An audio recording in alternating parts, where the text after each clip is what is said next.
এবার আমাদের মাংস কষানো হয়ে গেছে, চিকেন। এবার আমরা আমাদের যে সবজিটা এটা দিয়ে দেব, পুরো সবজিটা আমরা দিয়ে দেব।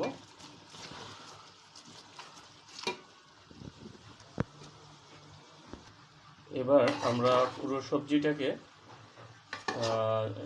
মিক্স করে নেব, যাতে চিকেনের সাথে এবং মশলার সাথে পুরো সবজিটা ভালোভাবে মিক্স হয়। কারণ মশলাটা চিকেনের সবজির সাথে মিক্স না হলে ভালো লাগবে না। আমরা সুন্দরভাবে মিক্স করে নেব, এভাবে ঘুরিয়ে নেড়েছে, এভাবে আমরা সুন্দরভাবে মিক্স করে নেব। এবার একটু ঢেকে দিয়ে জালটা কমিয়ে কিছুক্ষণ হালকা আঁচে রান্না করব, তারপরে ঝোল দিয়ে সিদ্ধ করে নেব। যে এভাবে সবজিটাকে কষিয়ে নিতে হবে। আমরা কিন্তু বাড়তি কোনো এটা ঝোল অ্যাড করিনি। যে ঝোলটা বের হয়েছে সবজি থেকে সেটাই ইনশাল্লাহ মোটামুটি সিদ্ধ হয়ে যাবে। আর বাকিটা আমরা যখন চাল এবং ডালটা অ্যাড করে নেব, সেটার যখন ঝোলটা দিব সেটাই হয়ে যাবে। এবার এই যে আমাদের সবজি এবং চিকেনটা মোটামুটি হাফ সিদ্ধ, যে এবার আমাদের সবজি এবং চিকেন দুটো হাফ সিদ্ধ হয়ে গেছে। তাই আমরা এটার সাথে এখন রাইস এবং ডাল, যেটা আমরা আগেই পরিষ্কার করে নিয়েছি, সেটাকে এভাবে অ্যাড করে দেব। সুন্দরভাবে অ্যাড করে দিয়ে পরিমাণ মতো পানি দিয়ে এটাকে আমরা ঢেকে দেব। এই যে এভাবে আমরা এই রাইসটাকে সুন্দরভাবে মিক্স করে নিয়েছি। এরপর এটা পরিমাণ মতো ঝোল দিব, পরিমাণ মতো ঝোল দিব, পরিমাণ মতো ঝোল দিব। এরপরে আমাদের এখন আমরা গরম পানি করে রেখেছি আগেই, পরিমাণ মতো গরম পানি দিয়ে নেব।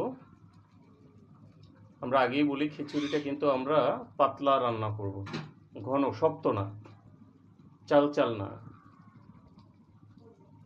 ঠিক আছে? যে আমরা পরিমাণ মতো ঝোল দিয়েছি,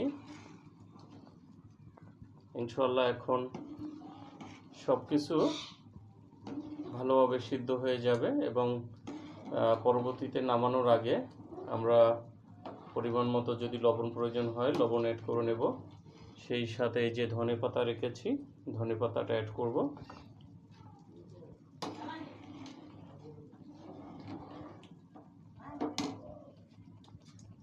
ব্যাচেলার আমি ব্যাচেলার, বিন্দাস লাইফে কোনো বিল নাই তোমার। হচ্ছে আমরা এই যে সিদ্ধ হয়ে আসছে, তো এরপরে আমরা ধনেপাতাটা দিয়ে দেব, ধনেপাতাটা দিয়ে দেব এভাবে, সেটি দিয়ে এবার সুন্দরভাবে মিক্স করে দেব, তারপর ঢেকে দেব। আর হয়ে গেলে আমরা নামিয়ে নিয়ে গরম গরম পরিবেশন করব। আপনারা চাইলে যদি স্মেলটা একটু ভালো পেতে চান, কয়েক ফোঁটা ঘি দিয়ে ভালোভাবে মিক্স করে ঢেকে দিতে পারেন। একটু পরে তুলে নেবেন, সুন্দর একটা স্মেল আসবে।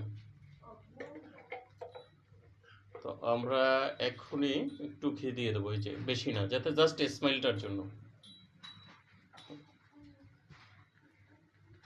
এবার আমরা সুন্দরভাবে মিক্স করে ঢেকে দেব।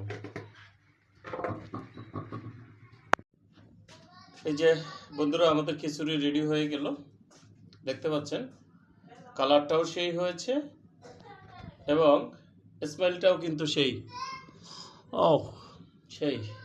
এবার এটা কিন্তু গান গাওয়াই যায়, ব্যাচেলার আমি ব্যাচেলার, বিন্দাস লাইফে বিল নাই তোমার।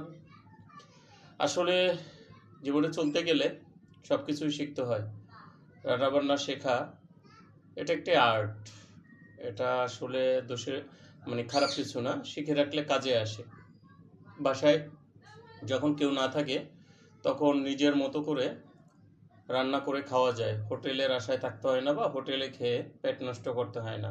সো সবাই কম বেশি বাসায় একটু রান্না বান্না শিখে নেবেন। হ্যাঁ, তাহলে অ্যাটলিস্ট আলু ভর্তা, ডিম সেদ্ধ, ডিম ভর্তা, হ্যাঁ, ডাল চচ্চড়ি, এগুলো যদি শিখতে পারেন, ভাত রান্না এনাফ, তাহলে আর আপনাকে হোটেলে খেতে হবে না, হোটেলে খেয়ে নিজের পেট নষ্ট করতে হবে না। সবাইকে ধন্যবাদ জানাচ্ছি এবং এই সুন্দর আয়োজনে সবাইকে দাওয়াত দিচ্ছি, সবার প্রতি আমন্ত্রণ রইল, চাইলে চলে আসতে পারেন। ধন্যবাদ সবাইকে। আল্লাহ হাফেজ।